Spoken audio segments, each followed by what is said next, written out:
Welcome to me, where suspenseful, thrilling, and mysterious stories will draw you into a world where the lines between reality and fantasy seem to blur. When the night falls, when all the sounds gradually quiet down, leaving only your own heartbeat and breathing, that's when these stories begin. Tensions, unsolved mysteries, moments that will make you hold your breath in fear or curiosity, all are waiting for you ahead. Find a comfortable seat, dim the lights, and let this sound guide you on a journey that is not for the faint of heart. I want each of you to leave a comment sharing where you are in the world. And if you are enjoying the episodes, don't forget to give a like and subscribe to the channel now. Relax. Are you ready? If so, join me in the first story right now. Sayamontes. The Musty Dungeons. I thank the Lord for saving me from the dungeons. I was there for less than a day, caught up in the labyrinth. I became heartbroken at the sight of many tortured corpses. I prayed for my God to help me. How long must I stay here? Then I remembered I had absinthe, a gift, the perfect gift. I ingested the entire bottle straight. I could not feel my face. I wanted to cry tears of relief and sadness. Oh, Sayamontes, will you truly be mine? My nipples hardened at the thought. I got goosebumps all over. I quickly became overwhelmed with sexuality. I touched myself here and there. It changed my life. I had never made myself feel so good. Completely intoxicated, I wept. Then, thank you, sweet Jesus. An angel appeared. Prepare yourself. Sayamontes soon shall be yours. Go ahead and touch yourself, for once you are the ruler. You will be touched by many. It will be your duty to produce an heir. I did as instructed, and it felt great. I went to rinse off in the shower, and I heard voices in my head. She hates us straight men. She's openly expressed that she wants to fuck us with dildos, to make us submissive, said one voice. Then I heard another voice say, let's get her when she's alone. What was going on at Sayamontes? I had to get back there. It is true. Sonia was going to overwhelm the male population with sex. Sex. All day, every day, until one produced an heir. The next baby, any baby, would get the crown upon their 13th birthday. She was not joking around. If there was no heir, then it would be off to the gallows with her Richard. It was Richard who found me lost in the dungeons. I would have died down there if he had not searched for me. How did he know I was down here in hiding? Maybe it was Great Leader. Maybe she was alive. Maybe she didn't join the men on the battlefields. Oh my. Oh goodness. Could she still be alive? I asked Richard, how is our Great Leader? Tell me of Sayamontes. Please, please, Richard. Tell me, I ordered, as he led me straight out of the dungeons. His torch was finally made. It shone bright. I cried as I smelled the fresh air. The dungeons were so moldy, so musty. I could not stand it much longer. Had I stayed down there any longer, I would have slit my wrists long ways. For that was the right way to end things. Long ways. Slice through your veins and your tendons. Cut them up, I was thinking to myself. Cut them up. As Richard and I reached the higher ground level of Siamontes, I shed a tear. I instantly left Richard. I could not help myself. I had to see my great leader. And I did. I saw her huddling with the masses.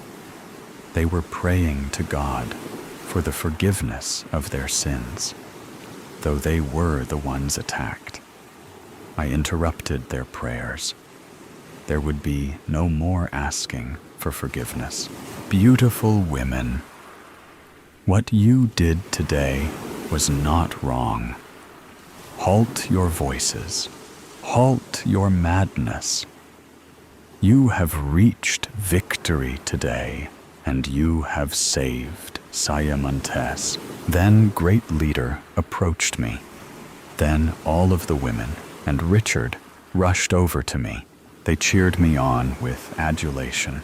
"Oh, great new leader," said Samantha, and I screamed, "No, I am and will always be Sonia, and Richard is always to be my guide, my great protector, my knight in chainmail armor. Oh, glorious young knight. Richard, will you join me in my new chambers after I rinse myself, please?" It was time to get busy. Ladies, to the showers.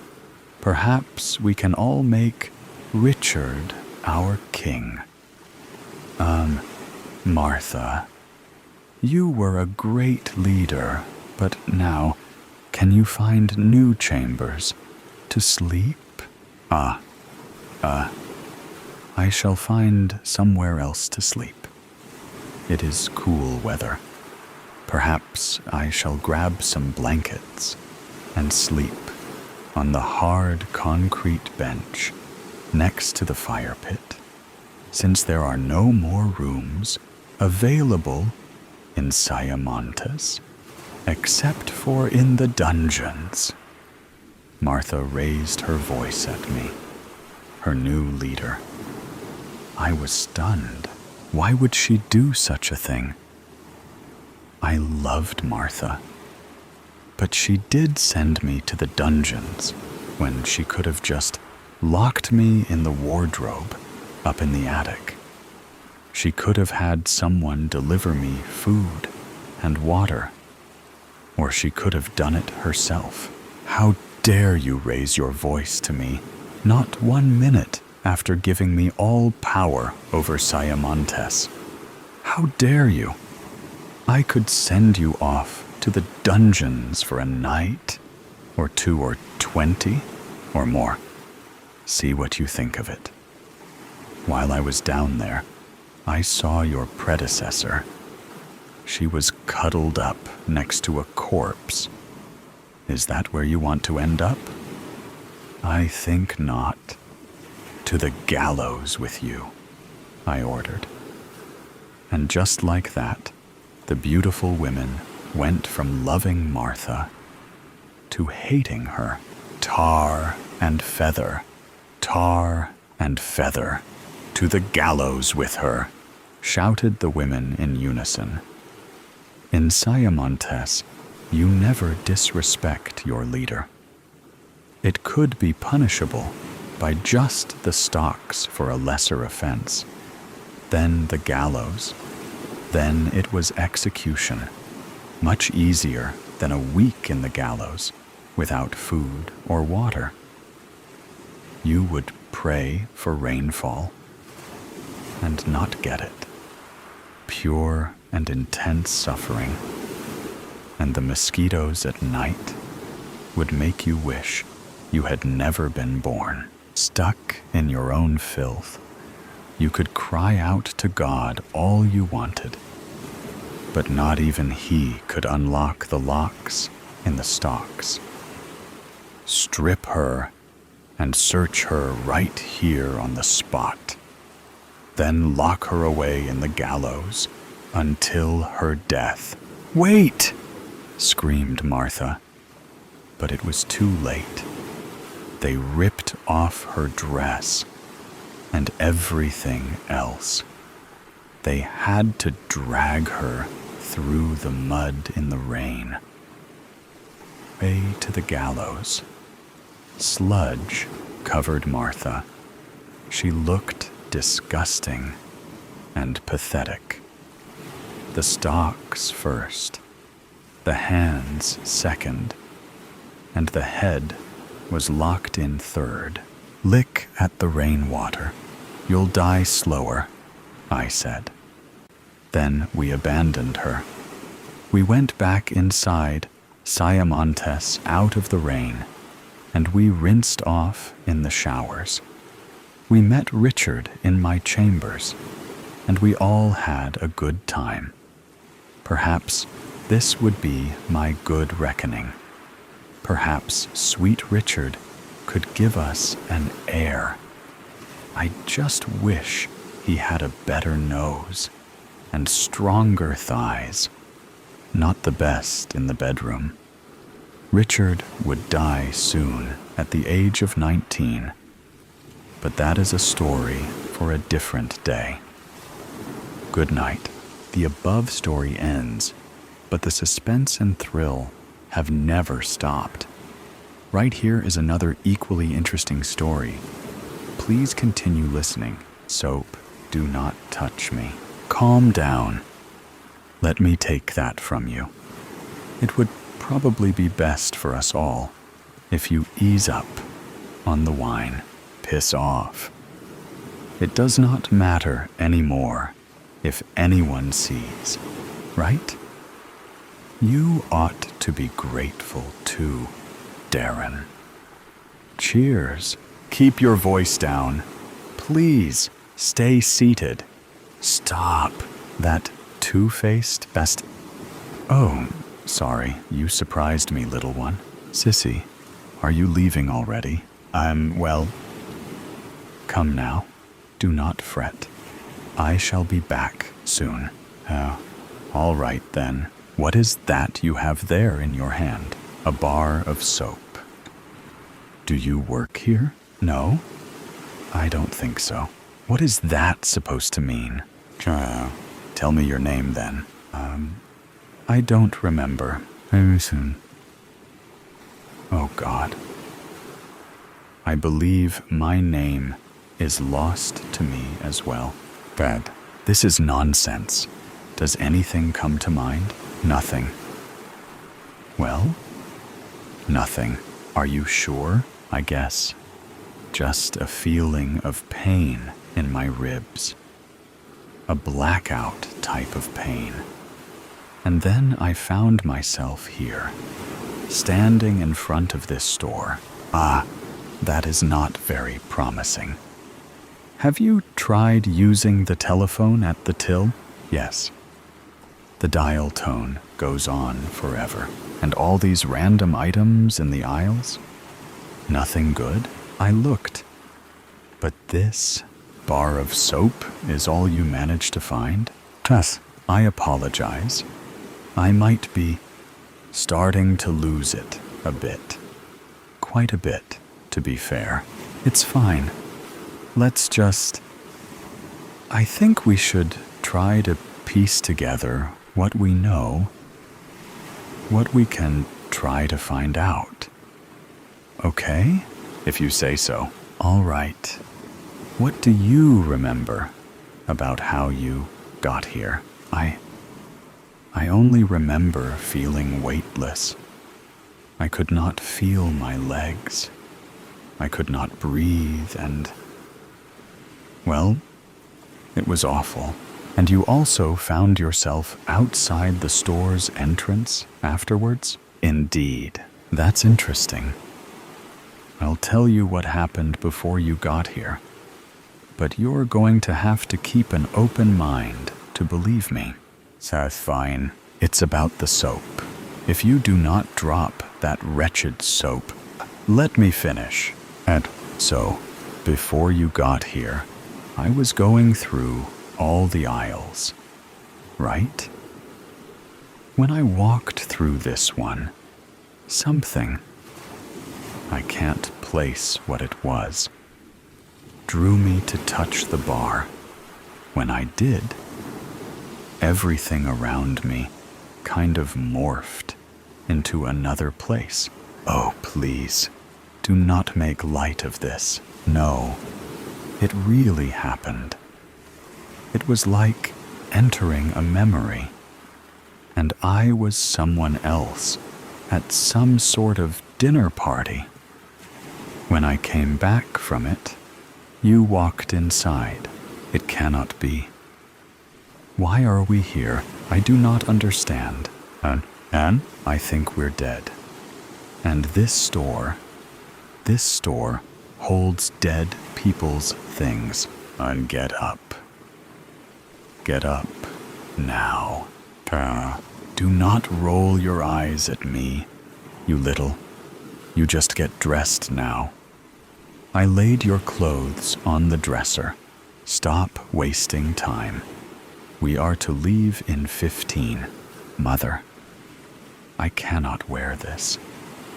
The lacing almost suffocated me just the other week. Skip dinner. I do not care. Your wardrobe consists of absolutely nothing but whoring attire. When did you buy all this rubbish? I forbid you to place it back.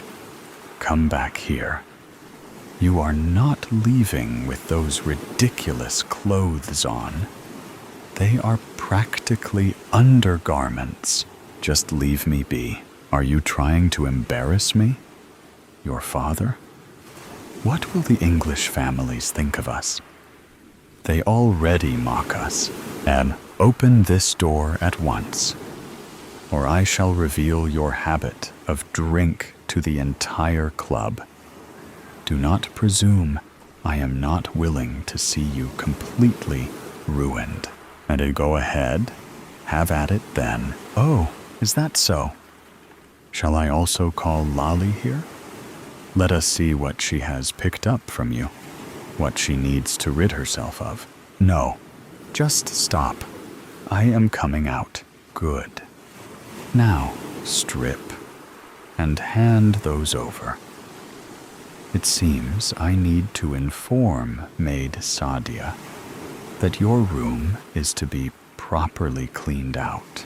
Worry not, Mother. You will not see it again. That is for sure. It's you. What? I'm seeing your life. How do you know? I saw you in a mirror. And this whole time that life has been mine then, I had a small suspicion that it would be one of us. But each memory trip was so quick and scattered in time, I could never piece them together. Also, there's something else I found out. I've told you before that I can't hear anything in the memories. I believe so. Only thoughts with an indistinct inner voice? Yeah, but with the thoughts, I can technically hear other people in the memories. Maybe because of how our minds process words. Yes, and the woman who you called Mother. She said your name, my mother. So, what am I called then? Hera? It fits you. Why is that? I don't know. I just like that name, I guess. Oh? And do you like anything else about me? A lot of things. Good answer. Shall we try that aisle over there today? Maybe we will finally find an item for me to explore. Okay. But you're not curious about why I'm seeing your life in particular. I am. Though something tells me I do not want to know why. Why she is bleeding too much. You have already started. Might as well finish up. No need to do this. Hold her. Oh gods. You, no, stay back. Idiot. Keep her quiet. No one can know about this. When you are done, place this in her hand. Why? Symbolism, boy. There is to be a mad killer on the loose, cleansing sin in the ton. I cannot believe you touched it again. I didn't. I swear. It sounds stupid, but the soap literally flew into my hand when I wasn't looking. Hera, please say something. Did you see everything this time? How it ends? Yes? Do you want to know? No. But I know I ought to. Figure it is time to learn why that damned bar of soap is essential to my past life. I think you should too. What if this is it? I would not want to leave you. If you do, well, I'm just thankful for meeting you, even if it is after death. I only wish we knew your name as well. I don't need to know my own name. I know yours, and it's enough. Let's continue with the next no less thrilling stories. Birthday, fear, and marriage. A toast, she exclaimed, holding up her shot, waiting for the others to follow suit. The two men held up their drinks, clinking and laughing. Happy birthday, she yelled unusually loud. I'm sure the whole bar heard her. The birthday man had the biggest smile, looking happy, appreciative, nostalgic, if nostalgic had a look. He had his head cocked to one side, his whole face lit up, but his eyes were deep and distant. The small bistro table reached up to their chests. Even though the bar was dimly lit, displaying the usual neon beer signs and overhead Pabst Blue Ribbon bar lights, I could still see her cheery outfit. A green sequins top, black jeans, and sandals. She had on those antenna headbands sporting springy shamrocks. They bounced around on her head as she talked and laughed. She looked cute for the beginning of spring and St. Patrick's Day, and that thought sent an electrifying pang through me. The guys beside her had green t-shirts, a typical guy effort. The rest of the bar was a steady buzz of clinking, laughter, and the occasional loud outburst of people becoming intoxicated. I'll be right back, said the girl's voice enthusiastically, as she hopped down from her seat and headed towards the ladies' room. Her blouse reflected the lighting, and she appeared to glide away, her long, dark hair trailing behind. The guys chopped it up, patting each other on the back and carrying on like teens. Brothers? Or father and son? I couldn't recall. but they looked slightly alike. Then I remembered that the big guy had an older brother, so this one must have been his son. "I got another round," the girl in green declares excitedly. She puts down 3 green beer mugs and returns to retrieve 3 shot glasses. I didn't see her leave the women's restroom and felt annoyed. I wanted to make sure I didn't miss a move. I feel a splash on my wrist, and a tall guy with dark hair and light eyes, who must be 10 years younger than me, is smiling at me. "I'm so sorry," he says. "I didn't mean to bump your table." I lick off the alcohol from my wrist, and he smiles wider. "Can I get you another?" "Sure," I say. "A kamikaze, please." He leaves and returns with drinks for both of us. We engage in small talk, but the conversation takes a twist. It starts to get deep, past relationships and family. And finally, he asks, "Are you single?" "I am," I say. "It's only been 3 months, but I feel so free now." "I know what you mean," he concurs. "I've been single for about a year now." Just then, the DJ blasts the perfect dance song, and we look at each other and get up to dance. It is so much fun, I think. I enjoy the sweaty feeling from dancing as my hair sticks to my face and neck. The pheromones in the air, with the slight alcohol buzz, the way the room swirls in the dimness, and the vibe of happiness and opportunity in the bar. My body feels like it is moving exactly how I want it to. I feel sexy and elated. After a 25-minute set, we make our way back to the table. The girls I came with are in their corners, talking to their catches of the day. I didn't come for any of this, but I was glad it found me.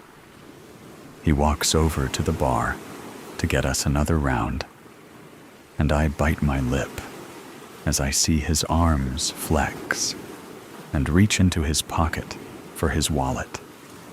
He's cute, my type, and he can carry a conversation.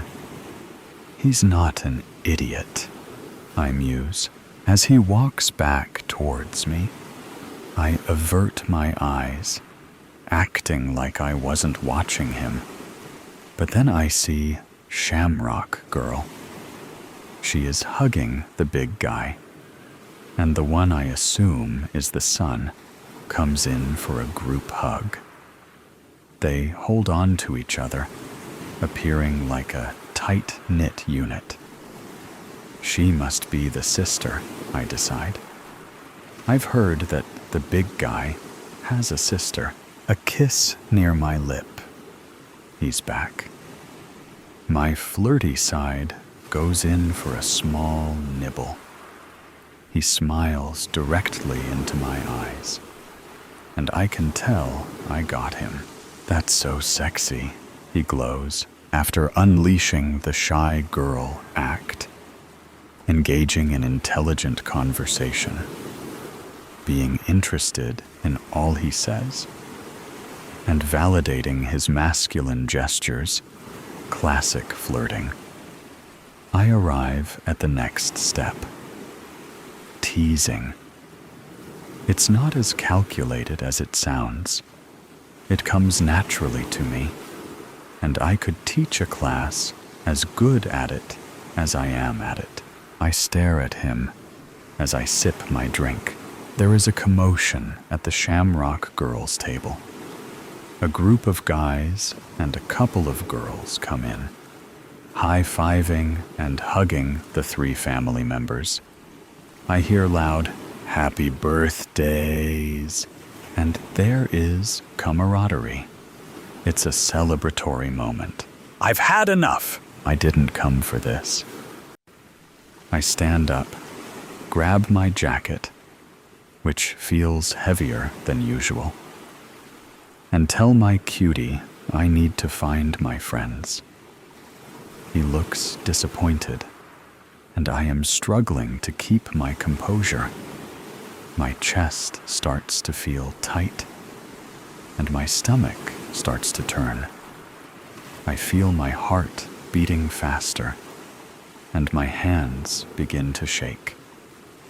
I feel sadness, then resolve, then the anger. I became blind. I walk to the Shamrock Girls' table and stand directly before her. My eyes are hard, and I stare at her. She stops talking, and her face straightens. The big guy, the killer, sucks in his breath. Must be nice, I utter. Must be nice to have a brother to celebrate his birthday with. My voice becomes louder and colder. She doesn't say anything. The surrounding people begin to look towards us. I snatch her hair with exceptional force and yank her face to the table. It is then the rage takes over. I fucking hate you! I scream at her. I hate you, I say to the big guy, attempting to reach for his sister. I pull the small, sharpened, handheld spear I carry and jab it into his hand. He yells and pulls his hand back. It is dawning on her who I am. She thought 25 years ago was long forgotten. The big guy thought it was behind him.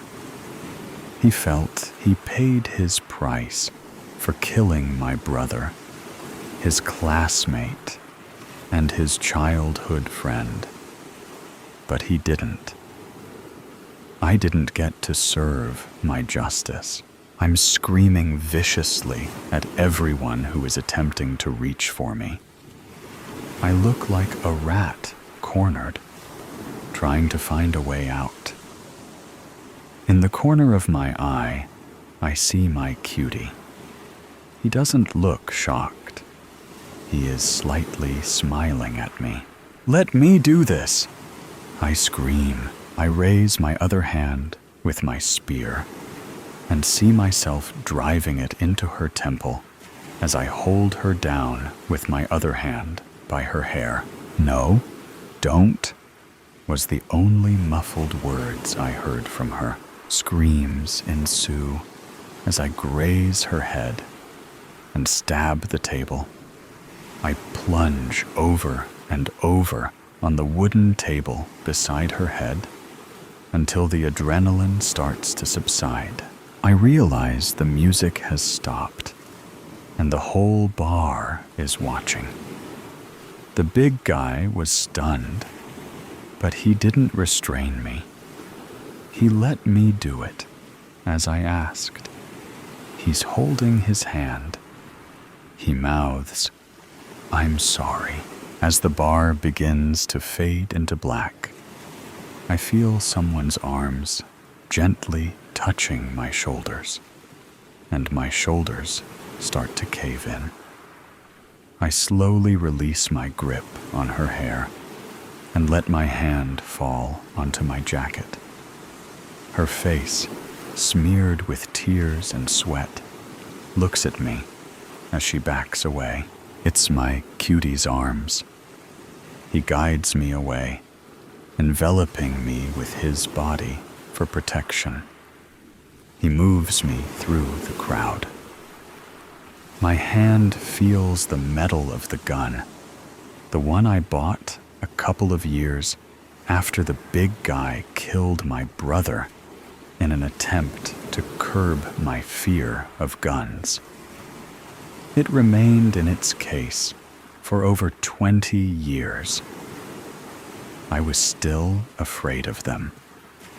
The topic came up in my deep conversation with the cutie I met. I told him my plan.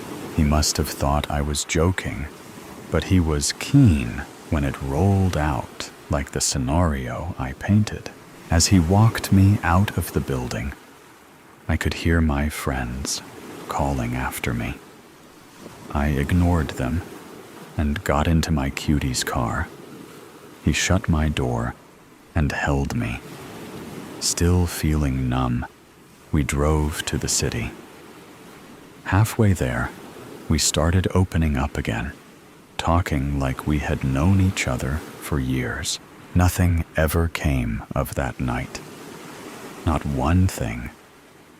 There was no police report, and no one ever brought it up. It's almost as if it never happened. I ended up marrying my cutie. He is my soulmate, and I felt complete. A few years later, the feeling came again. I felt the stirring. I began formulating another way to get her. I'd send in my cousin to seduce her, make her fall in love, then break her heart. She needs a broken heart like mine. And the next story will be told right away. Please listen carefully. Who was it then? Friday night. Mary, a 24-year-old girl, tired from job, was going to her childhood bestie, Julia. Julia and I studied in the same class, murmured Mary, sitting in Metropolitan. God, I can't believe this is happening. I am going to meet my best friend after 9 years. I am full of tears, said Mary, with eyes full of tears in her eyes. Actually, these tears were symbolizing her happiness and grief at the same time. She was remembering the moments spent with her Julia. Hey, miss, can we talk, if you don't mind? Questioned Mary from a young lady in front of her. The young lady was surprised that a girl wanted to share her feelings in an excitement. She could not stop herself from knowing the reason behind her excitement. Yeah, of course, replied the young lady. Myself, Mary. I am 24 and work for Walmart. Just got a weekend free for myself. I am just going to meet my childhood bestie named Julia. I still remember the days we bunked up classes together, the way we jumped in the playground, enjoyed the lunch together, stole food of other classmates, and ruined the notebooks to be checked by teachers. Ha ha. Mary spoke out all of this in breathless. But wait, she started crying while laughing. What was it? Wondered the young lady. She asked the reason that why she became suddenly sad. Mary replied, she was always in a gloomy mood in the morning. Her dad used to beat her mom a lot. She was from Islam. She used to tell me that her dad did not allow her mom to stand, even by the window of balcony. Slapped her mom without telling any reason. Always in a hurry of money for drinking alcohol. One day, her mom refused to give money for it. As a result, her dad broke a leg of her mom. She became very upset on that day. I advised many times to her that she should encourage her mom for divorce. but she said that Mom will never agree upon it. On the day she told me about her mom's broken leg, I did not know that it would be the last day to see her in the school. After that, she never came. Just this is the story of ours. Ah, that was such a sad ending, wondered the young lady. So now you are finally going to meet up your bestie, right? Asked the young lady. Yes, replied Mary. The young lady asked her that. From where did Mary got her friend's address? Mary told that she went to her friend's old address, and the neighbors told that the family has shifted to Newtown B. Ah, just 2 kms away, and my destination will be right there. I am coming, Julia, spoke Mary. The young lady asked her many other questions, like why did Mary wait for so many years? Mary told that she became busy in her busy and boring life. Also, she answered her many other questions.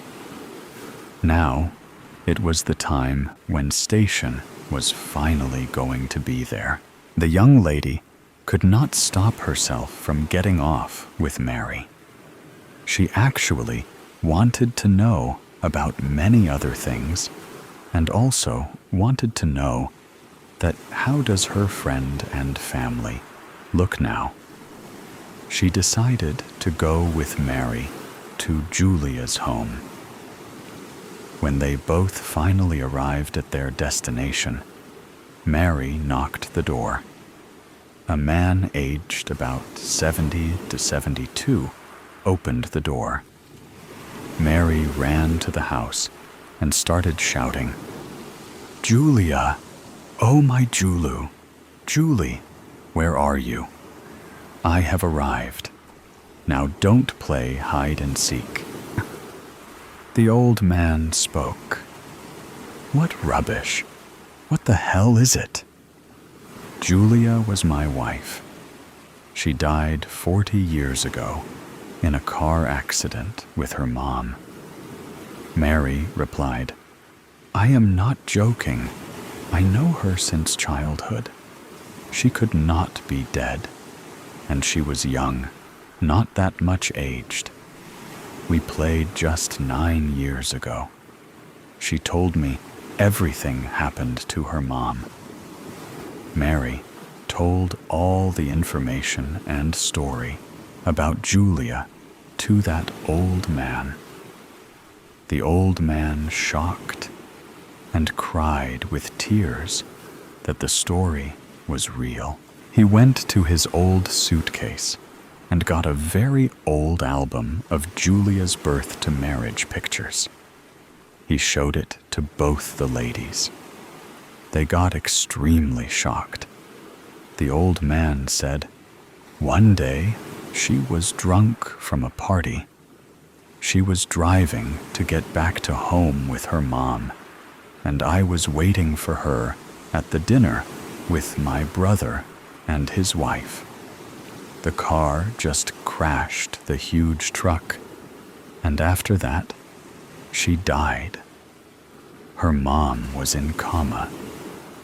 But Julia was not anymore.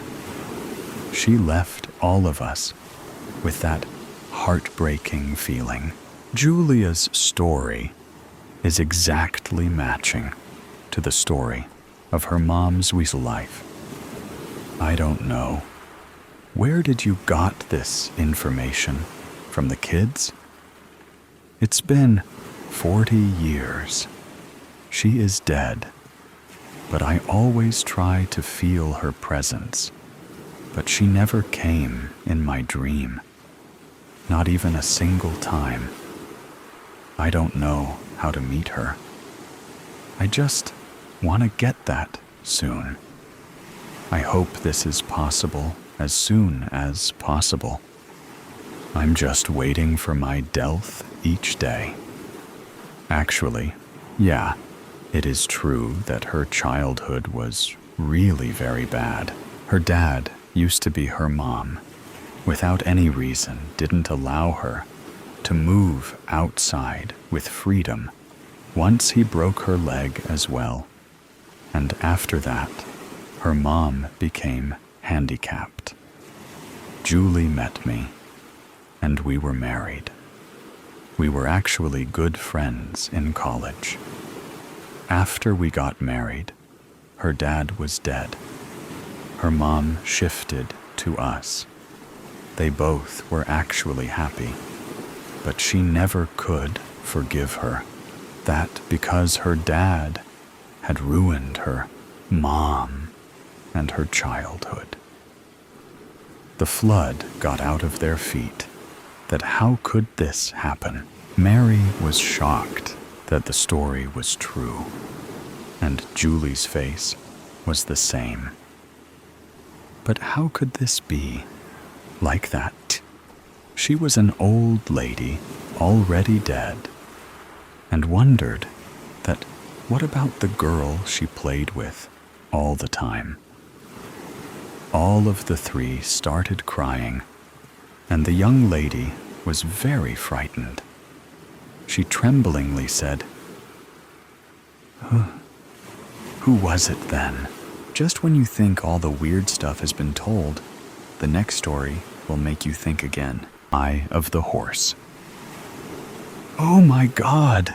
shrieked the women sitting in the airport van, third and fourth row bench seats, as the frigid air rushed in. "No!" I yelled, now alone and motionless in the second row. I never saw a guy die before, but I wasn't totally surprised by what happened. "The door just opened and out he went," sobbed one of the gals in the rear of the van. His body slammed onto the pavement of Pena Boulevard at 70 Mamie, then was splattered by the U.S. Foods 18-wheeler behind us. Steak delivery to Elway's Tap Room and Grill at Denver International Airport was definitely delayed that day.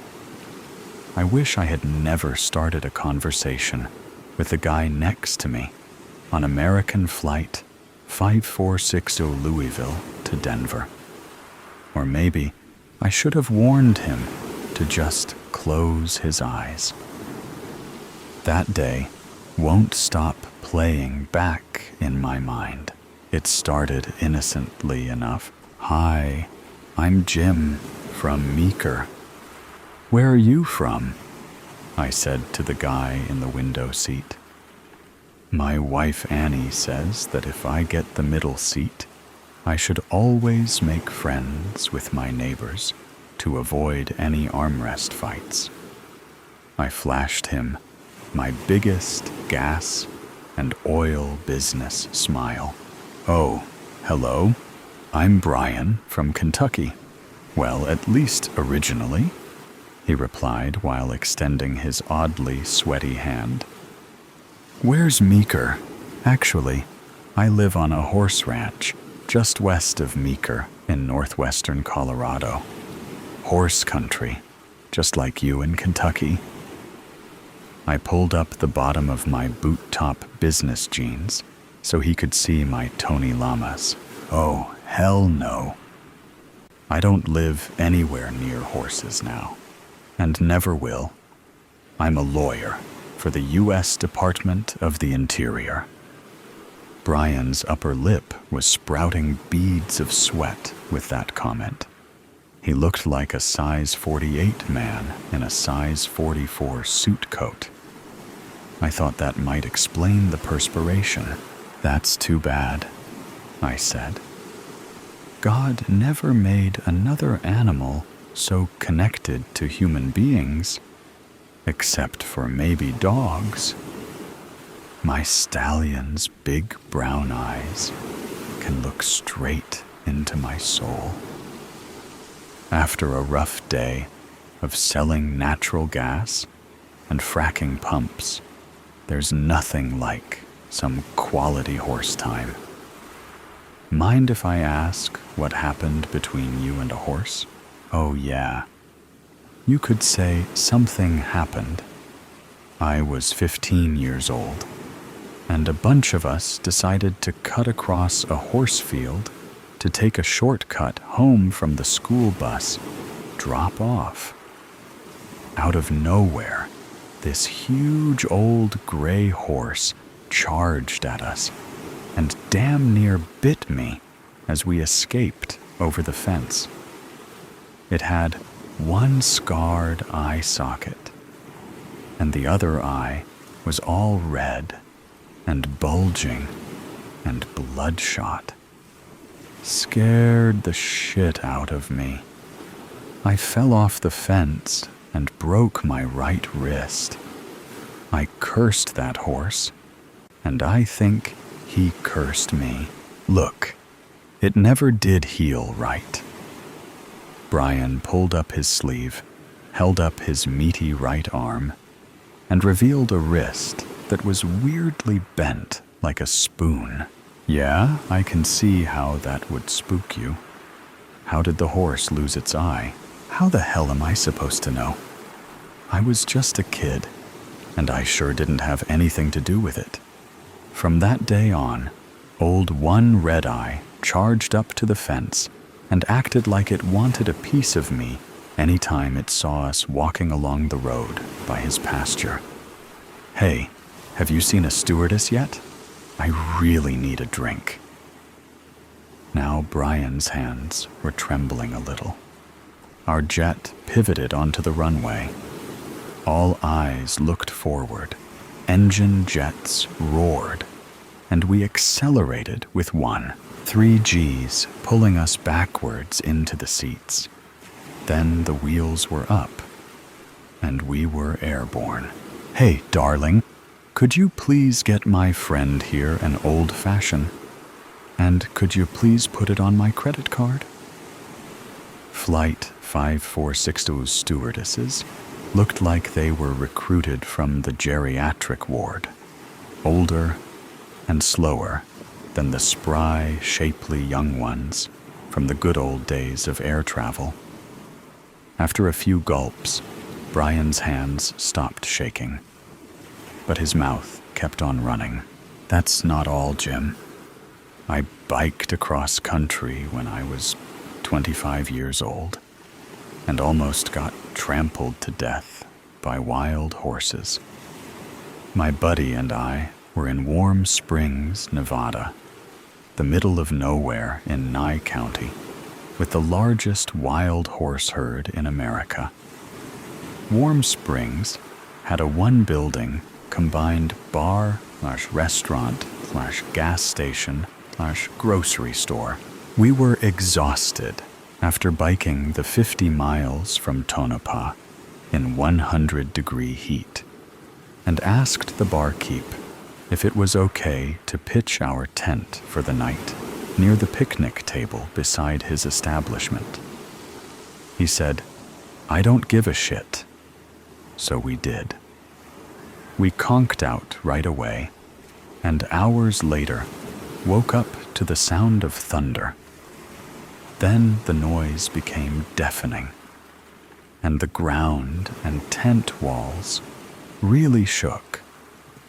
I peeked out between the tent flaps and saw nothing but the hooves, shanks, and fetlocks of hundreds of wild horses. It wasn't an earthquake. We were in the middle of a fucking wild horse stampede. Brian's eyes were now bugging out, and his face was red, wet, and kind of wild looking as he continued. He leaned in toward me and spoke in a whisper. "Jim, I curled up in the goddamn fetal position, preparing to be killed by horses. I don't mind telling you that I actually pissed myself." The guy in the aisle seat, who I never did get to make friends with, heard what Brian said shifted away from us and put on his headphones. I guess he had overheard enough. I wish I had done the same. Brian gulped down a second old-fashioned and collected himself a bit. Jim, when the noise stopped and the dust started to clear, we crawled out from our tent, expecting to find our bikes and our gear flattened and mangled. But Jim, not a single tent stake or guy rope was disturbed, and our stuff was untouched. There was no way I could sleep after that shit. And we had 75 miles of desert road with no water between Diablo and Ash Springs. So, my buddy insisted that we pack up and pedal before the sun came up. I wasn't too thrilled about him pushing the whole ride in the dark idea. Just as we made it to Diablo, I heard a sound like horses snorting off to our right. And Jim, I swear, I saw one of those wild horses staring right at me with two glowing red eyes. My buddy said I was seeing things, but I know what I saw. Right then, my bike freewheel jammed and sent me flying over the handlebars. I didn't break anything, but I whacked my shoulder and scraped the shit out of my leg. That was it for me. He rubbed his left shoulder like it happened yesterday. The armpits of his polyester suit coat were soaked. I wish I had told Brian that I needed to get some sleep before we landed in Denver. But I didn't. He might be alive today if I had ended our conversation right then and there. Jim, don't you know the only building in Diablo, Nevada, was a road maintenance garage? The night shift worker there refused to lend us the use of their tools. Sorry, state property boys. So I stayed there till the sun rose and hitched a ride to Las Vegas and flew home.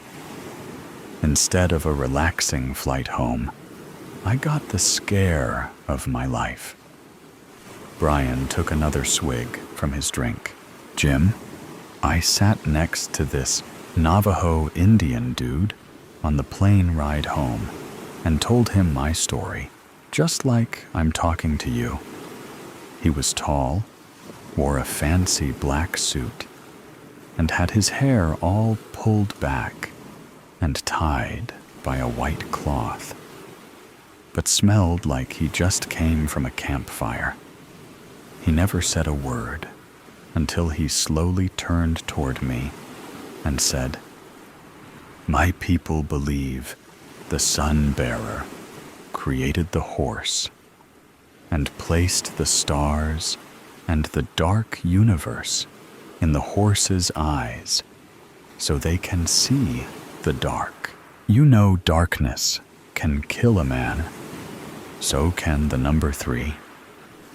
Then he got up out of his seat and went to bathroom and never came back." With that, Brian's face tuned pale. I thought he was finally done with his weird story, but he leaned into me again and whispered, "Jim, I think he figured the horses see something dark in me, and I am afraid I'll die if a red-eyed horse looks into my eyes a third time. So, no 3 strikes and you're out for me. No fucking thank you. I don't want to see another horse in my life. My sister just moved to downtown Denver, and I just want to visit her and maybe see a Nuggets basketball game. Yeah, I think some big city shopping and a pro basketball game would do you good, Brian, I said. But now he's dead. I told my wife Annie all of this when I got home. Honey, I was afraid to tell him about that 32-foot-high blue Mustang sculpture. You know, the one just outside the airport that has, of all things, 2 glowing red eyes. I was sure he would go into a full PTSD episode or a seizure if he knew that we call the statue Lucifer. Remember how a section of that 9,000-pound statue fell on that Jimenez guy who sculpted him, and how it crushed his leg and severed a big artery and caused him to bleed to death. I figured he didn't know the story of the crazy guy who hopped out of his car and fired his gun at Lucifer, then turned it on himself. Annie, after we landed, I rode in the same airport van on the same front bench seat as Brian, specifically to distract him as we passed by Lucifer. You did everything you could to help that poor man, Jimmy, she said, trying to console me while she slipped into her nightgown. Seems like it's the van company's fault for that sliding door not locking right, sweetie. At first, I didn't think Brian ever actually saw Lucifer's red eyes. But just after we passed that bastard blue Mustang, he looked at the driver's rear view mirror and saw Lucifer all reared up on his hind legs with those red eyes beaming. Brian looked at me, and before I could say anything, he just opened the van's side door, and out he went. I should have warned him about the statue. I could have saved him. Annie said, "Oh my God, sounds like that guy had deep issues, and nobody can save that kind of crazy. Why don't you go down to the barn and check on your horses? They always calm you down." I couldn't tell her that I thought about horses and red eyes when I saw car taillights on the road ahead of me as I drove home that night. I couldn't tell her that I was worried about looking into my horse's eyes or what they would see in me. I couldn't tell her that on my last business trip, I had sat next to a Navajo Indian. He wore a black silk business suit, white button-down shirt with turquoise cufflinks, and a thin black leather necktie. His long black hair was pulled back in a traditional CL hair bun, and he smelled of burnt sage. He only spoke one sentence to me, and then got up to go to the bathroom and never returned. I hadn't even introduced myself yet. He simply turned to me and calmly asked, "Aren't you worried those natural gas and fracking pumps are harming Mother Earth?" Night call. "What do you want? Hey, can you come over? Are you fucking serious? It is 3 in the morning. No! So, I'm sorry. I know it's late. I just really need you to come to the house right now. I can't believe you. You blocked me. What makes you think I want to see you right now? I've been trying to reach out to you for weeks. Peter, you can lecture me all you want in person when you get here. I really need you to come over fast." "No, forget it. Bye. There's a man outside." "What? What does that mean?" "I don't know. I just woke up. I got up And when I walked by the window, I noticed that there's this guy standing outside, and he's looking up at me. Are the lights in your house turned off? Yes, they weren't even on. Okay. How long has he been out there? I have no idea. I've been peeking out at him from behind the curtains for like 5 minutes, and he hasn't moved. Call the cops, Dylan. I don't think they'll take it seriously. He's across the street. He's nowhere near my property. He isn't really doing anything. He might just live in the neighborhood. He'll probably move along soon, but he's been just standing there for a while. It's freaking me out. Well, I don't know what to tell you, dude. Wake up your dad? My dad can't fucking walk. What do you think he's gonna do?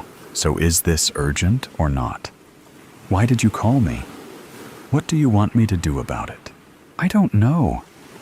I thought you could maybe pull up in the driveway or something. That might be enough to scare him off. All right, Dylan. I know you're freaking out right now, but I'm gonna have to ask you to turn your brain on for a minute. I live 20 minutes away. Even if I were all too thrilled to jump in my car at the ass crack of dawn and drive over to you, I'd bet you anything that this guy is gonna be gone by the time that I get there. I am not wasting my time and burning gas so that I can drive over to your side of town for nothing. I've already done way too much of that when we were together. I don't owe you that anymore. If you're really, truly scared, then call the police. They will send somebody out. Block me again if you must. I'm going back to bed. Do you think I like doing this, Peter? Don't start. You are the last person on earth I want to talk to right now. We wouldn't be having this conversation at all if I weren't absolutely mortified. There is nobody else I can reach out to about this. Oh, I'm sure one of your little boyfriends would love to help you out. Why don't you give them a call? Yeah, I did. You were not my first choice. Nobody answered. I thought you were mature enough to set your bitterness aside and come help me. I thought my safety would matter more to you than all the trivial problems you had with me. My mistake. Dylan, quit fucking around and call the police. I'm not gonna argue with you. God, you're dense. Wait, I know what this is about. What, Peter? Enlighten me. What do you think you know? There is no guy. What are you talking about? I'm looking right at him. There's nobody outside. I know you, dude. You're scared of everything. There is no way in hell that you'd let some random man stand outside your house and look in your window any time of the day, especially not at 3 in the morning. You would have called the police immediately, not taken any risk calling me to come do something about it. You know that I don't like cops. Yeah, I didn't forget. I know that you don't like creepy men either. You've always struggled with common sense, but I don't think you'd waste so much time reaching out to me if you felt like you were in any real danger. I think you're pulling some fake emergency shit so you can get my attention.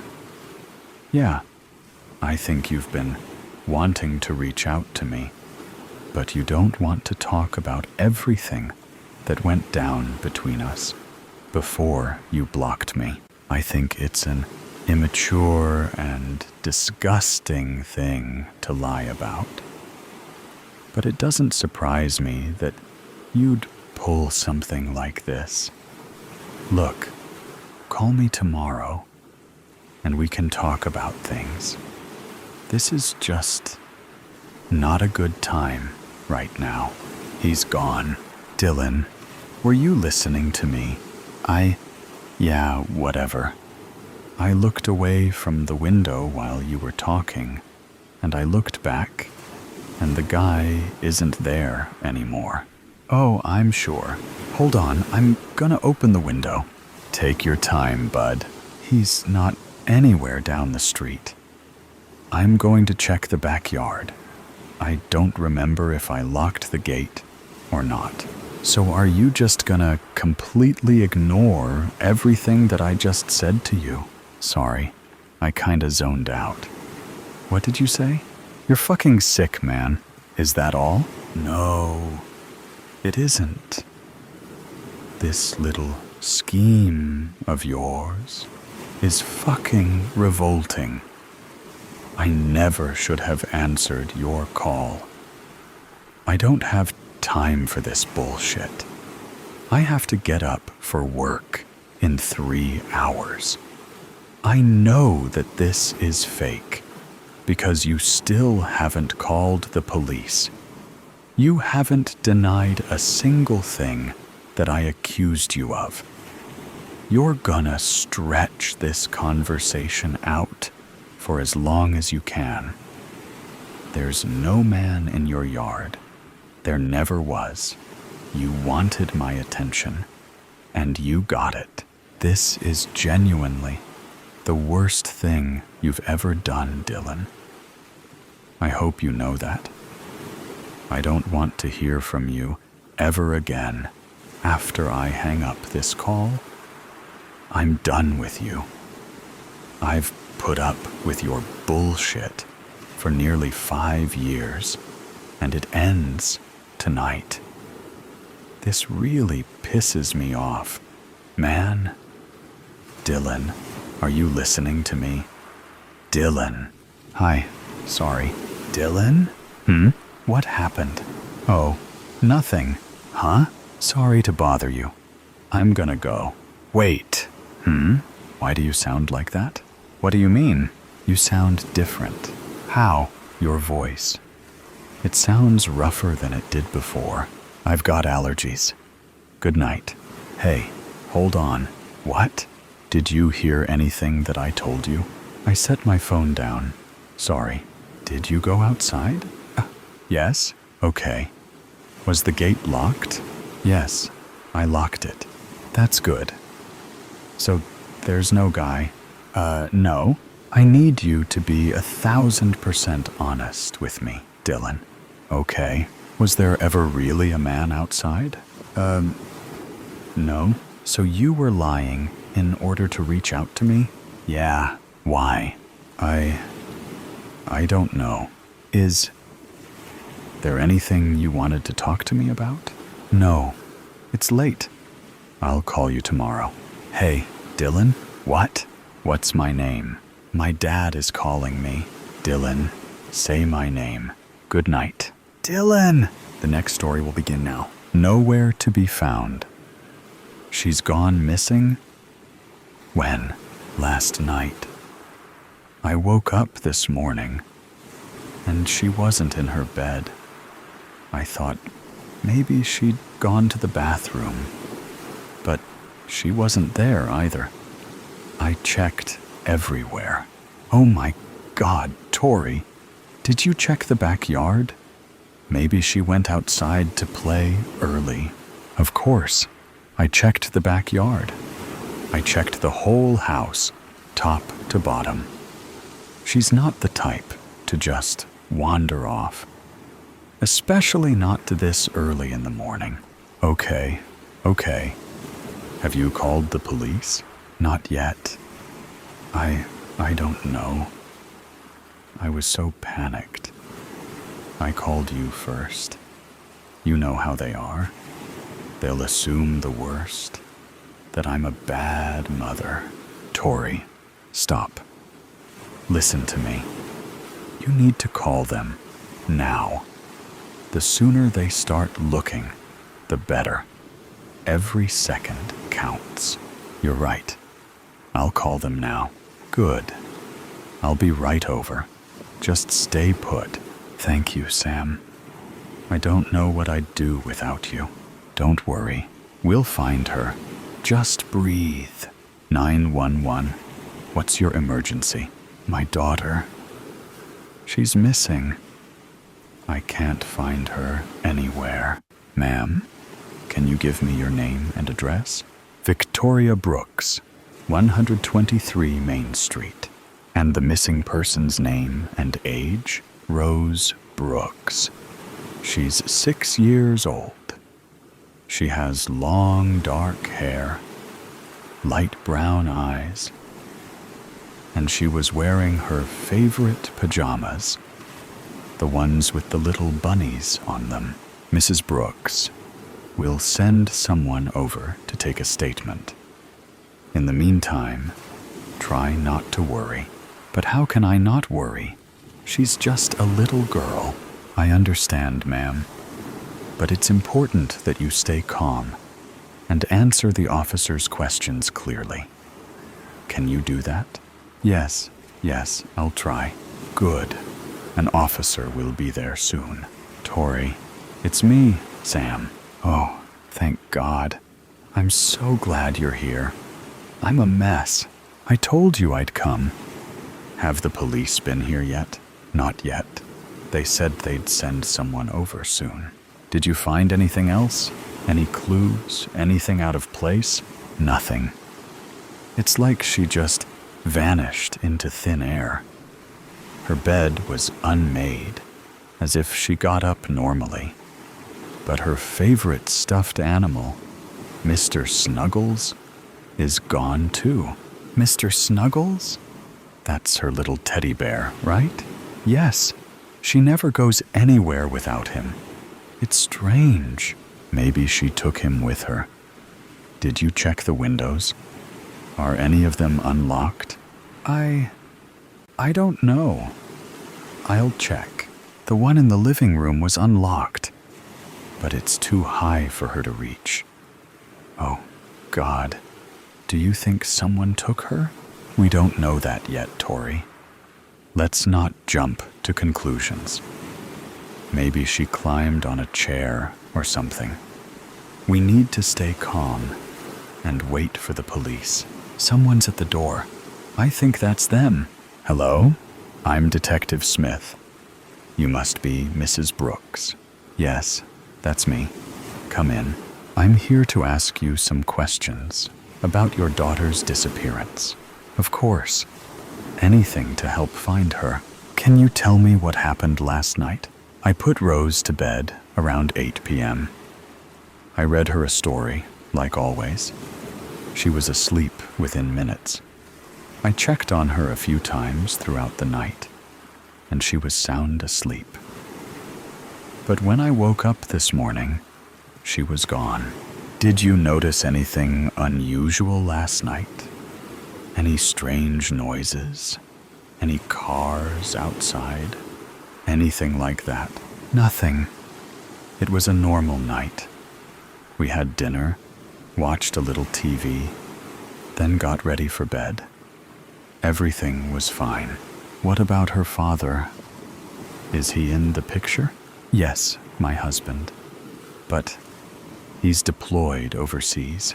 And you're sure you checked everywhere in the house? Yes, I'm positive. I even checked the backyard, the shed, the basement, everywhere. Did Rose have any friends or other family she might have gone to? Anyone she might wander off to see? No, she's only 6. She doesn't have any friends outside of school, and my family lives out of state. All right, Mrs. Brooks. We're going to start our investigation and let you know if we find anything. But before we leave, we'll need to take a look around the house, if that's fine with you. Of course, Detective. Anything to help find my Rose. Thank you. And please, Try to stay hopeful. We'll do everything we can to find your daughter. I appreciate that, Tori. I'm going to go check the park down the street. Rose loves playing there. Maybe she wandered off there last night. That's a good idea. I'll stay here in case the police come back. All right. I'll call you if I find anything. Be careful, Sam. Hello? Tori. It's me. I found something. What is it? Did you find Rose? No, but I found Mr. Snuggles. It was lying on the ground near the playground. Oh my God. What does that mean? I don't know, but it can't be good. I'm going to call the police and let them know. Please, hurry. I'm coming over there right now. No, Tori, wait. The police wouldn't want us to contaminate the scene. Just stay at the house. But I know, but we have to trust them. I'm calling them right now. 911. What's your emergency? Hello, Detective Smith, please. Please hold. Detective Smith speaking. Detective, it's Samantha Jones. Sam, Tori Brooks' friend. I found Rose's teddy bear, the one she always carries around. It was just lying on the ground at the neighborhood park. What? Okay, I'm on my way. Can you stay there and make sure nobody touches anything? Yes, of course. Thank you. I'll be there soon. Tori, the police are on their way to the park. They're going to search the area. Oh God, I hope they find her. I know. We just have to stay positive. I'm trying, but it's getting harder and harder. I get it. Just hang in there. They'll find something. I'm certain of it. Detective Smith, we've searched the entire park, but there's no sign of the girl. Damn it! We need to widen our search. Check all the nearby houses and businesses. See if anyone saw anything. Check security cameras. Anything. We need to find this little girl, and we're running out of time. Yes, sir. Tori, the police are widening their search. They're checking all the houses in the neighborhood, talking to people, looking at security footage. That's good, right? It means they're taking this seriously? Yes. It means they're not giving up. I hope so. I can't lose her. They'll find her, Tori. I know they will. I hope you're right. I think the police are back. Mrs. Brooks, we have some news. Is it about Rose? Did you find her? Yes, we found her. Oh my God, is she okay? Is she hurt? She's alive. But she's been through a lot. We found her in an abandoned house a few blocks from here. She was hiding in a closet. Who took her? Why? Was she hurt? We're still investigating, but we have a suspect in custody. It appears to be a case of a kidnapping gone bad. The suspect has a history of similar offenses. Rose is being checked out at the hospital, but she seems physically unharmed. Oh my God, I can't believe this happened. I can't believe someone would do this. I understand. It's a terrible thing. But the important thing is that Rose is alive. Can I see her? Yes, of course. She's at the hospital right now. We'll take you there. Thank you, Detective. Thank you so much. You're welcome, Mrs. Brooks. We're just glad we could bring your daughter home. Rose! Mommy! Mrs. Brooks. I'm so glad Rose is okay. Me too. I can't believe this nightmare is finally over. I know it's been a long day, but it's a happy ending. Yes, it is. A very happy ending. but frightening nevertheless. We need to get you both home. But first, we'll need to speak with Rose. Detective, Rose has been through a lot. Could we do this tomorrow? Perhaps you could stop by the house around noon. Sure, I understand. I'll have an officer drive you all home. Thank you. And in the meantime, I'm never letting her out of my sight again. I think that's a good idea. We think it's over, but in fact, it's just begun. The next story will thrill you in a completely different way. Bafts. I don't think you should. I really don't think you should. Get your anxiety under control. Do you know the consequences of doing something like this? Do you know the consequences of not doing it? We could die. We could die. So many more can die if we don't. You're not thinking. You're being selfish. Selfish? Did you ever consider that we're here because we're heroes? Heroes? Do you have a God complex? If we pull this off, we'll save millions. Tell me that's not heroic. So you are doing it to be famous? No. The money? Stop. The glory? You're distracting me. We have more work to do. I don't think we should. Now there's a we? Sha. You can turn back, but I'm going. Don't leave me. Go back the way we came. It's a straight shot to the exit. I'm dizzy. Breathe. I'm so faint. I don't have time for this. Ow! Why did you do that? You deserved it. I don't think I did. Fine. Stay here then.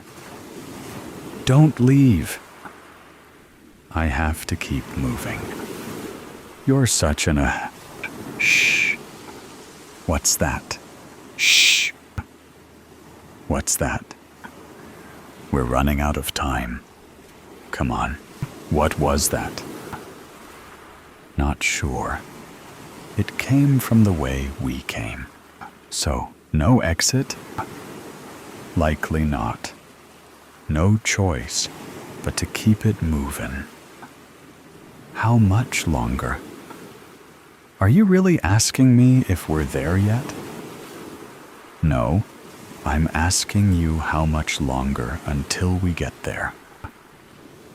Here. What's this?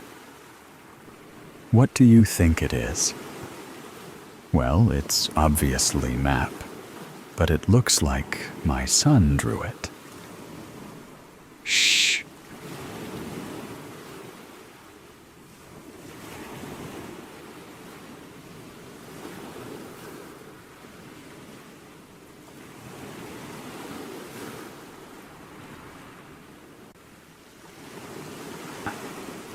I don't know. Someone else, maybe? Shh. We're fine. Just stay quiet. Those aren't people. Get off me. Then be quiet. What? They're bats. Bats? Wait. Where are you going? Bats. Are you scared of bats? Of course I'm not scared of bats. You seem very scared about the bats. Stop saying bats. Come on, let's keep moving. Are you scared of things that fly? No, I'm not scared of bats. Now shut up and give me the map. It's okay that you're scarred down. Shut up. It's this way. Let's keep moving. Why?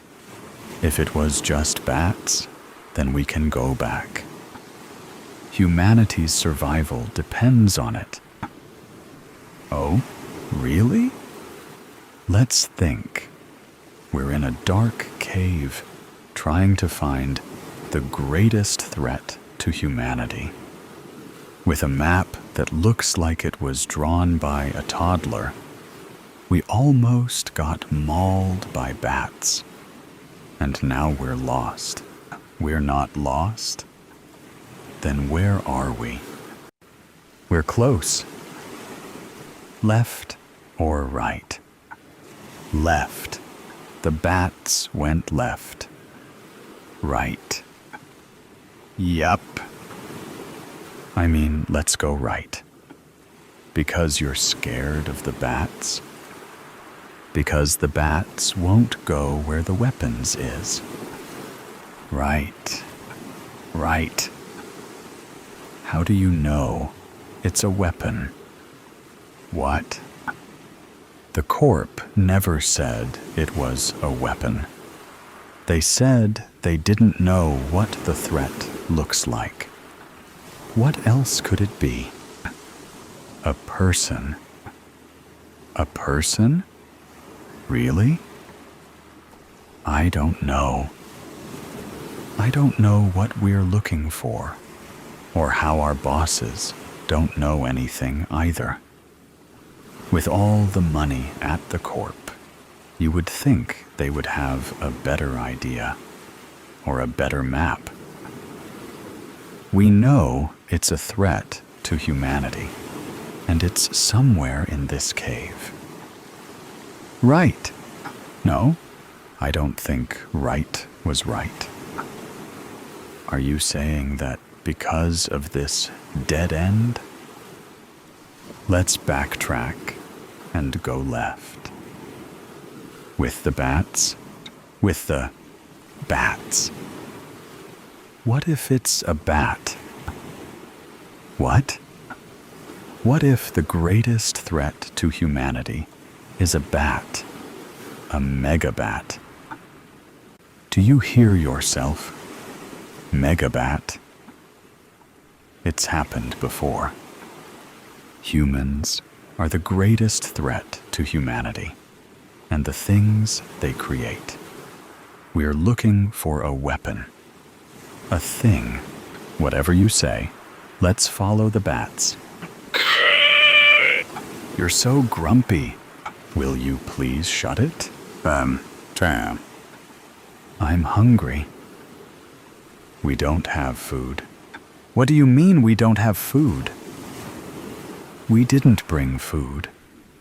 We were supposed to be there already. What time is it? Oh, 200. No wonder. It's lunchtime. Lunch at 2 in the morning. I work the overnight shift. So, 10. What is it you do on the overnight shift? I'm the custodian. The custodian? Shh, you'll wake the bats. Explain. Right now. But explain, or we're not moving. And we're not eating. I thought you didn't have food. Explain. Now. Fine. I work as the custodian for the corp. Do you know Dr. Merlin? Never met her. Everyone says she's a kook. She's no kook. She's a genius. Very smart. Is that trail mix? Finish your story, and you get it. Last week, she was on edge. So I say, Dr. M, what's up? Yeah? And she tells me that there's new intelligence about some threat, and all of the field agents are cowardly salads. Cowardly salads?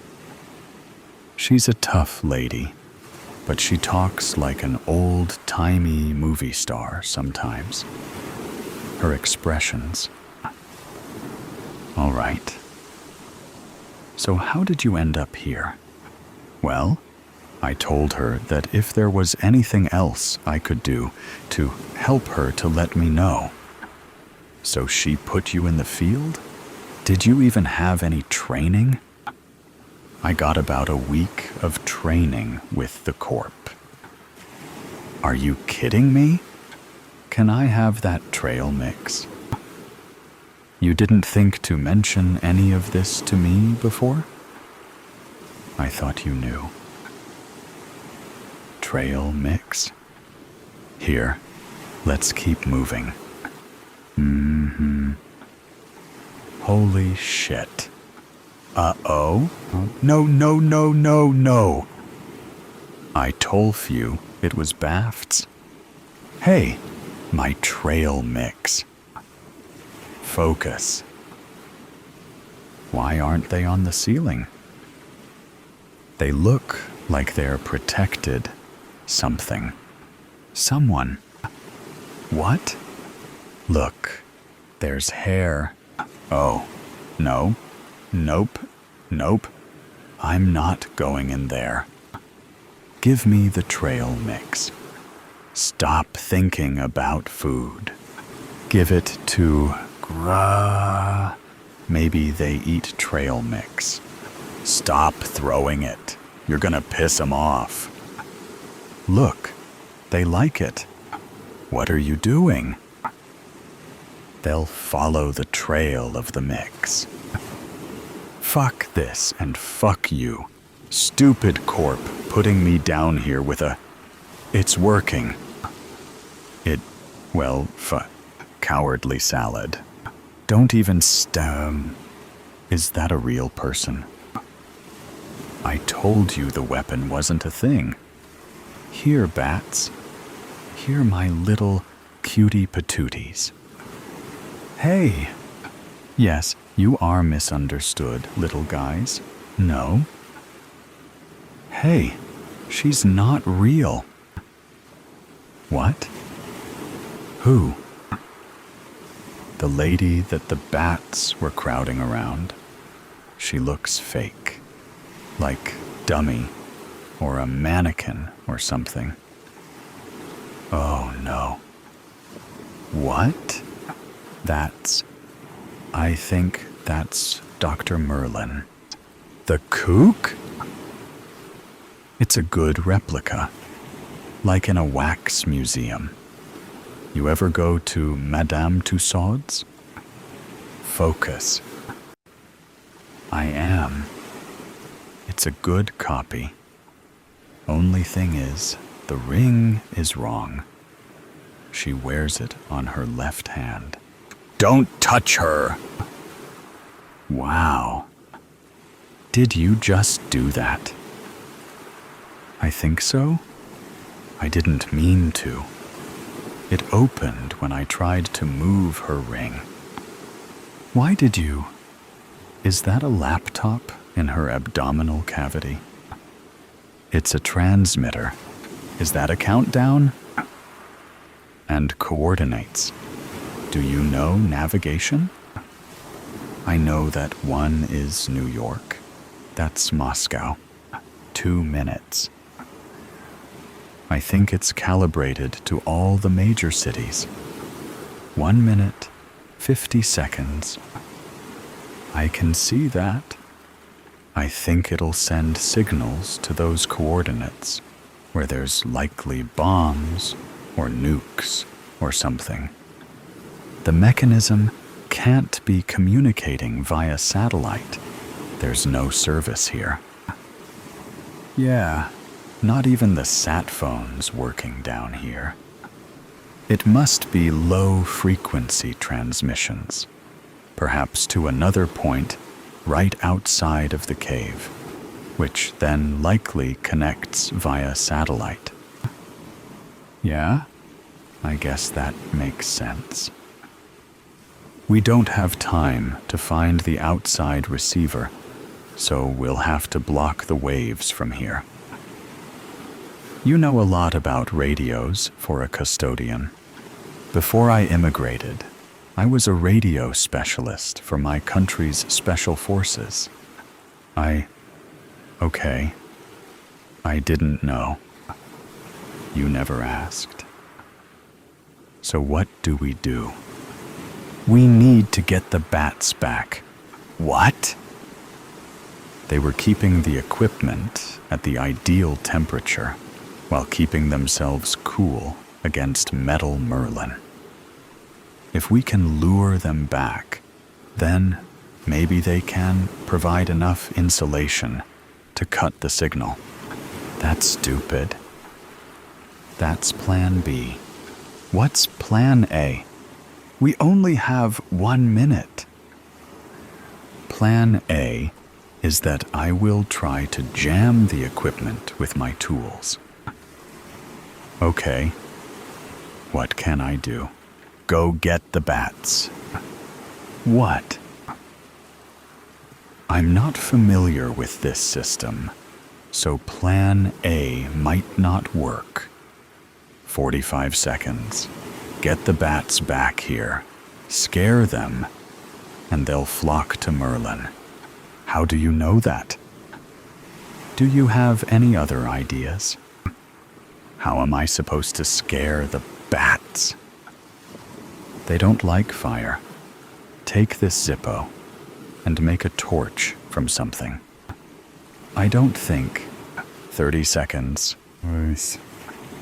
Merlin, what have you done? I believed in you. Now you betray humanity like this. What a shame, because you really are a genius. I have no idea how you made this transmitter, but it is very elegant. I'm impressed, disappointed, but also very impressed. 10 seconds. We're not going to make it. Oh. Yes, over here, cutie patooties. Go to your mama. Go, go. Why are you in your underwear? I put my clothes over Robot Merlin to try and damp the signal. Why are your underwear? I made torches. Good work. Yeah, you too. Do you think it worked? We won't know until we get outside. Let's go then. Here, take a torch. Thanks. You were a very brave salad with the bats. Yeah, I'm sorry I didn't ask you anything about yourself, and for slapping you. All good. Do you have any more trail mix? Burn the house. Down. Did you hear what happened to the old house on Birch Street? No? What? It burned down. Burned down? How? Nobody knows for sure. People are saying it was arson. Arson? That place was empty for years. Who would bother? That's what everyone's asking. But there were lights on the night before. Lights? You're serious? As a heart attack. I saw it myself. You were there? Well, I was passing by, took a shortcut through the park, and you didn't think to tell anyone. I didn't think it mattered. Thought maybe the city finally sent someone to clear it out. The city? They don't even fix the street lights. Why would they bother with that house? You're probably right. But who else would be in there? Kids, maybe? You know, messing around. That's what I thought at first. But what? I saw someone. Someone? Yes, a man. Or at least, I think it was a man. You think? What does that mean? It was dark, okay? I couldn't see clearly, but there was someone moving around inside. Did they see you? No. At least, I don't think so. I kept my distance. What were they doing? It looked like they were carrying something. A bag, maybe. A bag? Like a duffel bag? Could have been. Hard to tell from where I was. And then they disappeared. Into the back of the house. That's weird. You didn't hear anything? No. Everything was quiet. Too quiet. Did you notice anything else? There was a smell. A smell? Like gasoline. Gasoline? Are you kidding me? No, I swear. I didn't think much of it at the time. How could you not? Gasoline in an old house? That's a red flag. I know that now, okay? But at the time, I just thought it was, I don't know, maybe they were fixing something. Fixing something? In that house? I wasn't thinking clearly. So what did you do after that? I kept walking. You just left? Yeah, and you didn't tell anyone? Who was I supposed to tell? The cops? They wouldn't believe me. Maybe they would have, after it burned down. Look, I didn't know it was gonna burn down. Still, this is bad. I know it is. That's why I've been freaking out. Does anyone else know you were there? No? Not yet, anyway. You sure about that? Yeah. What if someone saw you? Nobody saw me. You can't be certain. I'm telling you, I was careful. But if they find out, they won't. You're awfully confident for someone who's in the middle of this mess. What mess? I didn't do anything. You were there. That's enough to make it messy. So what are you saying? I'm saying you better figure out what you're gonna do if someone starts asking questions. Like who? The cops, for starters. Why would they come to me? I don't know. Maybe they've got cameras or something. Cameras? At that old place? Or nearby? Someone could have seen you. You're just trying to scare me. No. I'm trying to make you think. I am thinking. And I think you're overreacting. Am I? Yeah. Nobody cares about me walking past some abandoned house. Maybe. But what if they find out about the gasoline? What about it? I didn't put it there. Doesn't matter. You were there, you smelled it, and you didn't report it. So what? Is that a crime? Maybe not, but it sure makes you look bad. This is insane. I didn't do anything wrong. I'm not saying you did. I'm just saying you're connected now. Connected how? By walking through the park?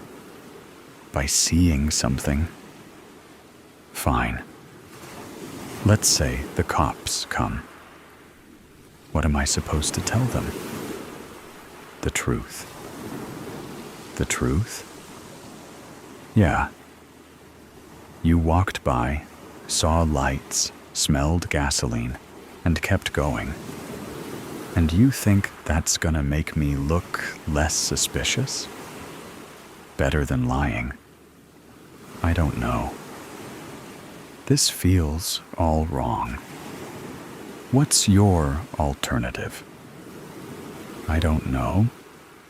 Maybe just keep quiet? Bad idea. Why? Because secrets have a way of coming out. You don't understand. If I say something, they might think I was involved. Not saying anything makes you look more involved. This is a nightmare. It's not that bad. Not that bad? You just said, I'm connected to a house that burned down.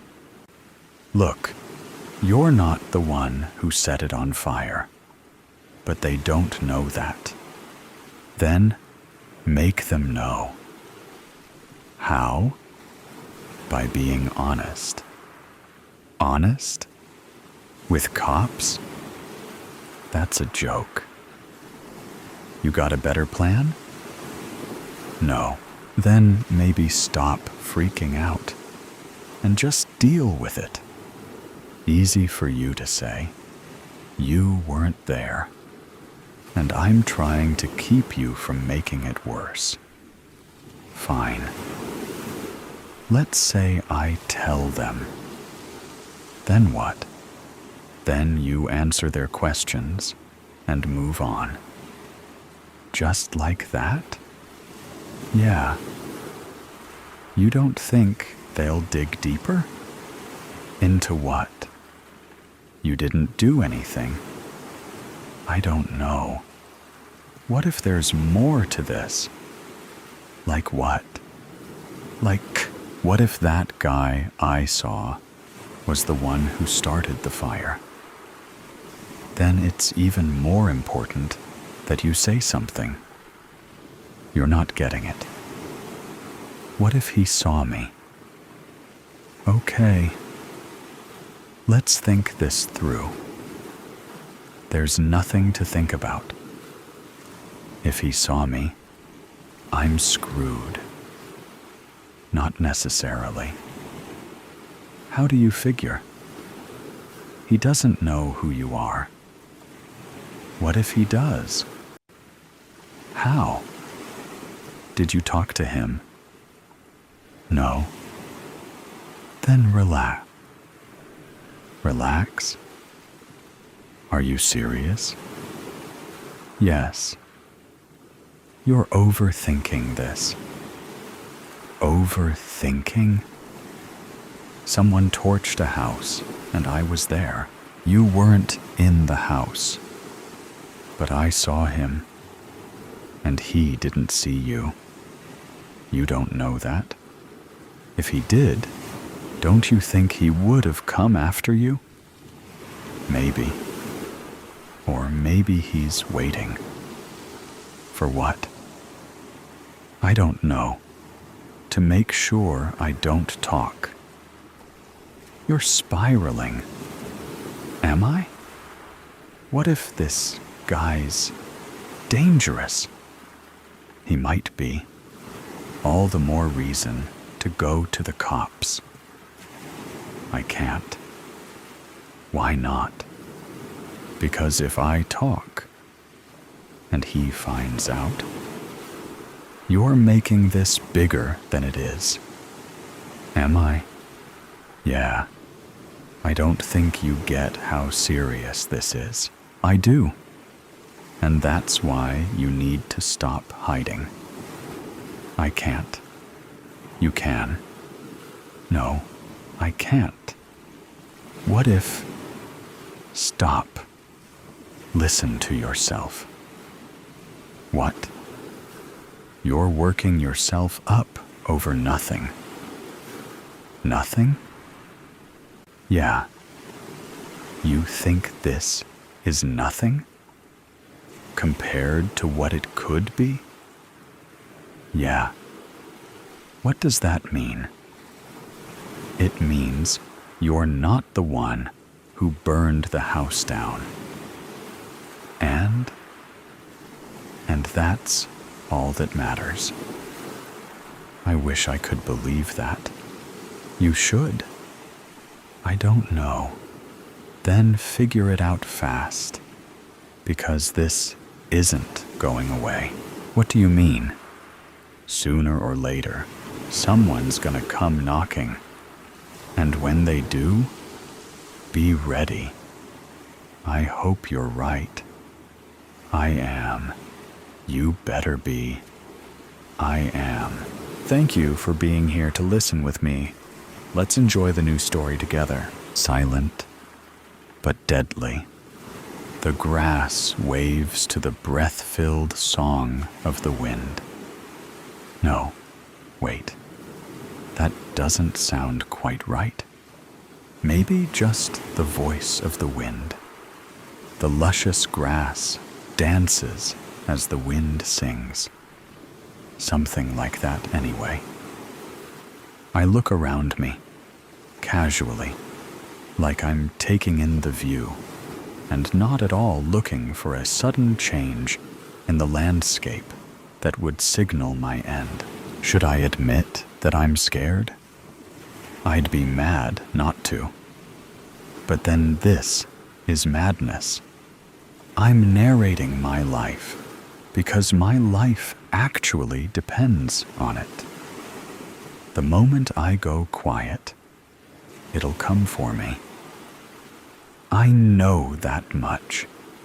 Sneaky bollocks, tricking people into being quiet when that's how it finds them. I still don't get that. What form of creature finds its prey via silence? I thought it might hate sound, but no one is quiet in their final moments. And it doesn't seem fazed by the screaming. I shouldn't talk about that. Difficult to filter, though. I can't stop the words coming out. The words are my shield. All I have to do is think of things to say as I walk these next few fields, and then I'll be in the next village, and I can find a radio, or just something, anything, to make some noise for me. Then I can sleep. I am so tired. Wait a minute. What if I yawn? Does a yawn count? Or will I be interrupting the flow of sound that protects me? I can't fall or hit a limb against anything, nor can I snag myself on an errant nail. Errant. Where did that come from? I've noticed that my language is getting more flowery. That's good. I don't have to find quite so many words. They're flowing out from me, as though the tap in my mind has been turned a little more. I never knew I had a tap in my mind. This'll do. I can manage this. And I need to stay on top of it, conscious of the stream. I don't want to get carried away and pause in a fog of confusion. I could say any old words. I could do that, but I think I'd go mad as I stirred that crazy word salad around. And then where would I be? I need to keep it together, find somewhere to sit it out. surround myself with a wall of sound, and then sleep seems a world away. I'd need someone with me so we could take it in turns to sit watch. Would that work? Would a radio even work? Does it work if the noise isn't coming from you? Does the quality of the sound make a difference? A voice that comes from a mouth is different to one that comes via a speaker. Am I kidding myself? Does it matter that I'm kidding myself? I've made it this far, and that's pretty good. I had safety in numbers for a while back there. It's about survival now. I'm on my own. I've got to keep going. Buy myself time. The creatures might not even be here anymore. Moved on to easier pickings. I don't believe that for a moment. You're still there, aren't you guys? Watching and waiting. All I have to do is pause these words of mine, and you'll be skipping out to meet me in the middle of this damn field. I'd say that you don't see them coming. That's not quite right. It's that when you do see them coming, you're done for. Game over. What little warning you have is useless. A blur of movement. Pain. Gone. You can't outrun what you can't see. They don't move like anything on this earth. There's no approach, no stalking. They come from nowhere, and the more I think about it, I do think they come from some other dimension. They just appear as though they can pass through gaps in space-time that we can't see. Could they be demons? That makes more and more sense to me.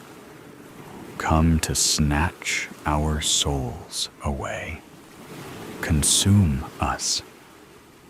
The end of days. No one thought it would look like this, sound like this. Do our voices cover another sound? The beating of our hearts? Or is it really the sound of our silence that beckons them forth? I'm searching for answers where I think there are likely none. That's what we do, though, isn't it? We search for answers. We walk into a room we've never been in before, and we wonder what the hell it all is. Thankfully, rooms have conventions, like bloody walls and a sodding floor and a buggering ceiling, crappy sofas if it's a living room, a shitty cooker and an arsehole fridge if it's a kitchen, a bastard bed if it's a... What the hell has happened here? It looks the same, but it's entirely different. I loved walking through these fields. Now it's all painted in violent death. Everyone's violent death. My violent death. I don't want to die. Not like this. But what makes me different? What makes me so special that I think I can evade the fate of everyone else? I'd laugh if this wasn't so serious. I don't think I'll ever laugh again. At least it's quick. It seems quick, anyway. Oh, what if they drag you through those invisible gaps? What if the pain goes on beyond what I have seen? Why do my thoughts go there? Think happy thoughts. Why is the bloody happy cupboard bare? I wish we lived by the sea. That would be nice. I wonder whether they can follow you over the water. I hope not. I hope there are places that they can't go. I hope they eventually give up. They won't, though, will they? Would we? Perhaps they're aliens. Or a lab experiment gone wrong. Doesn't matter, though, does it?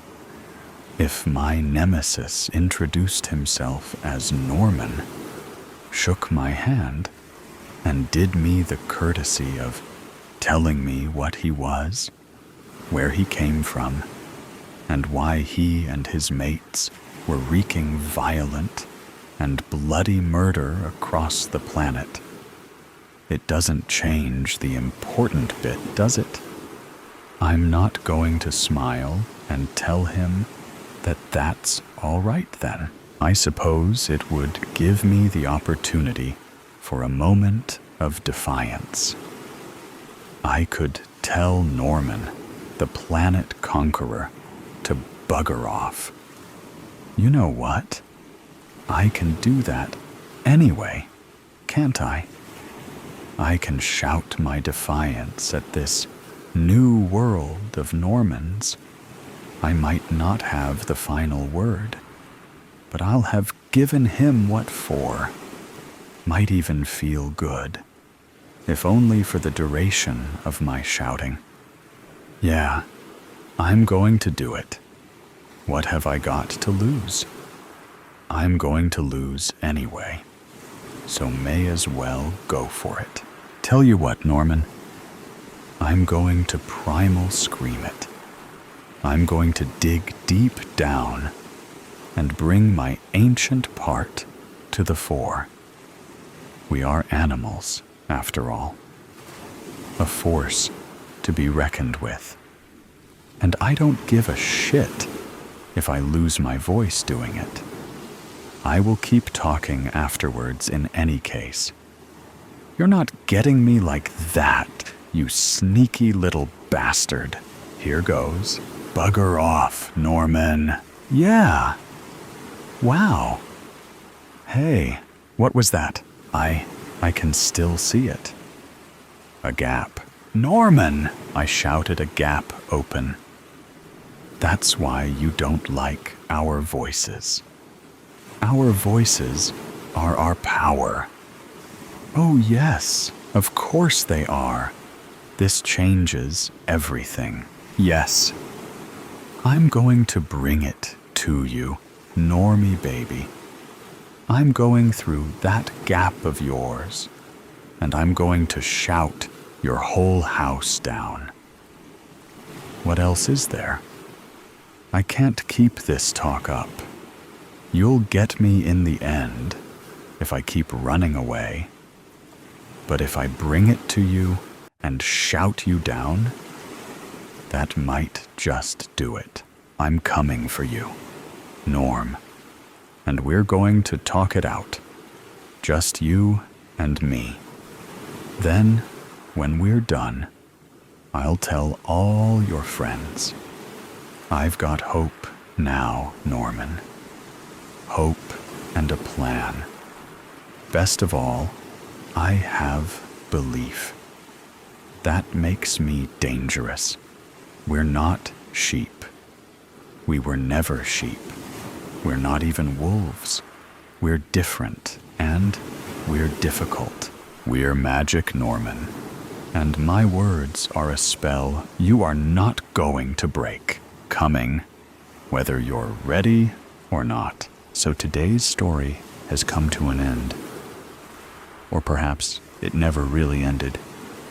There are mysteries still there, questions still unanswered, and sometimes things that seem to only exist in stories can creep into reality in unexpected ways.